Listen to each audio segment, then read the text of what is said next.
Hello friends, ములక్కాయ టమాటా పిండి మినప్పిండి వడియాలు కూర చేస్తున్నాను చూడండి. దాంట్లోనే కావాల్సిన పదార్థాలు ఉల్లిపాయలు, పచ్చిమిరపకాయలు, టమాటాలు, ములక్కాయ ముక్కలు, ఈ మినపొడియాలు వేసి మనం ఉల్లిపాయలు పచ్చిమిరపకాయలు వేగాక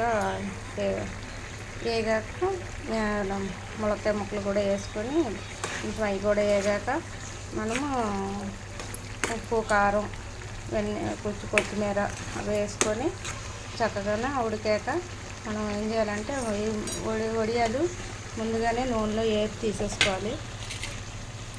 వేపి తీసుకొని ఆ వడియాలను ఏంటంటే చక్కగా కూర బాగా ఉడికాక మనం అందులోని పైన జల్లేసుకునేవాలి.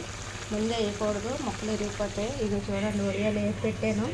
ఇట్లా వేపి పెట్టుకొని అప్పుడు మనం కూరలో ఇలా జల్లేసుకుంటే కొంచెం ఒక 5 నిమిషాలు ఉడికితే సరిపోద్ది. ఎక్కువసేపు ఉడకక్కర్లేదు.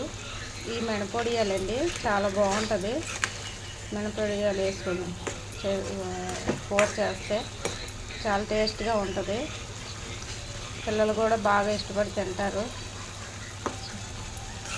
చూసారా, ఇట్లాగ మనం దించే ముందు ఒక 5 నిమిషాలకు దించుతాం అనగానే ఈ వడియాలు వేసేసుకుంటే మనకి కూరలోనే ఊరికినే ఉడికిపోద్ది. ఇది మనకి అయిపోయింది. చూసారా, కూర అయిపోయింది, ఉడికిపోయింది. అట్లా వేసుకుంటే చాలా బాగుంటుంది కూర. రసంలోకి ఇట్లాగా మనం ఎగురు పెట్టుకొని వేసుకుంటే కూర చాలా టేస్టీగా ఉంటుంది. ములక్కాయ మంచిదే, ఆరోగ్యానికి కూడా చాలా. చక్కగా ఒక దాంట్లో తీసేసుకుంటే చాలా.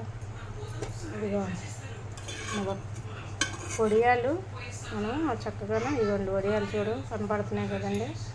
మినపొడియాలు, ములక్కాయ, టమాటా ఎగురు చేశాను. ఒకసారి మీరు కూడా ఇలా ట్రై చేయండి. చాలా టేస్టీగా ఉంటుంది, బాగుంటుంది కూర. మన మసాలాలు వేయలేదు, ఓన్లీ ములక్కాయ, టమాటా, ఉల్లిపాయలు, పచ్చిమిరపకాయలు, మినపొడియాలే వేసాము.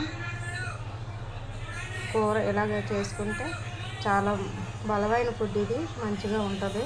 ఒకసారి మీరు కూడా ట్రై చేయండి.